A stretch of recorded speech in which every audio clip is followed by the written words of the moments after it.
मुल्की इकोनॉमी को दरपेश चैलेंजेस के बावजूद SIFC ने गुज़िश्ता 2 सालों में माशी तरक्की की नई राहें हमवार की हैं। खुसूसी सरमायाकारी सहूलत काउंसिल की 2 साला इस्लाहात, सरमायाकारी और मजबूत हिकमत अमली के अब नताइज बरामद होना शुरू हो गए हैं। 2 साल के कलील वक्त में मुल्की और गैर मुल्की सरमायाकारों का पाकिस्तान के हवाले से एतमाद बहाल हो चुका है, जिसका अमली मुजाहिरा मादनी शोबे में अरबों रुपए की सरमायाकारी के मुआहिदों की सूरत में देखने में आया है। इन मुआहिदों ने न सिर्फ मुल्की इकोनॉमी में नई जान डाली बल्कि रोजगार के मौके भी पैदा किए। इसी के साथ ग्रीन पाकिस्तान इनिशिएटिव के तहत स्मार्ट ज़राअत की बुनियाद रखी गई, जिसने जदीद टेक्नोलॉजी के जरिए फसलों की बेहतर पैदावार मुमकिन बनाई है और नहरी निजाम की मरम्मत और बहाली के बायस पानी की मुनसिफाना तरसील मुमकिन हो सकी है। SIFC की बदौलत ज़रई पैदावार में मजीद बेहतरी आई है और इसकी कोशिशों से कॉर्पोरेट फार्मिंग के तस्वुर को फरोग मिला है, जिससे बरामदी अशिया की पैदावार में भी नुमाया इजाफा हुआ है। इसके अलावा SIFC की मुआवनत से B2B सरमायाकारी के मॉडल ने पाकिस्तान को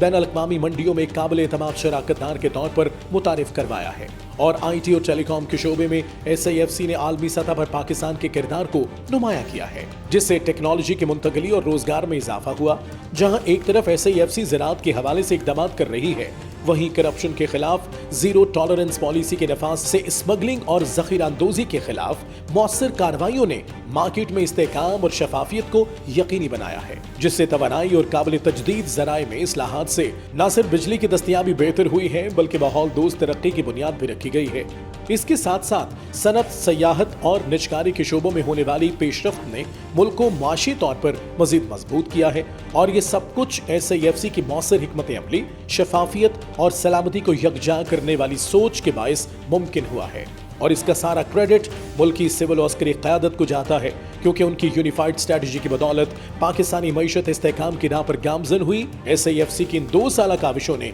वाज़ेह कर दिया कि मरबूत हिकमत अमली और शफाफ तर्ज़ हुक्मरानी से ही पायदार तरक्की मुमकिन है।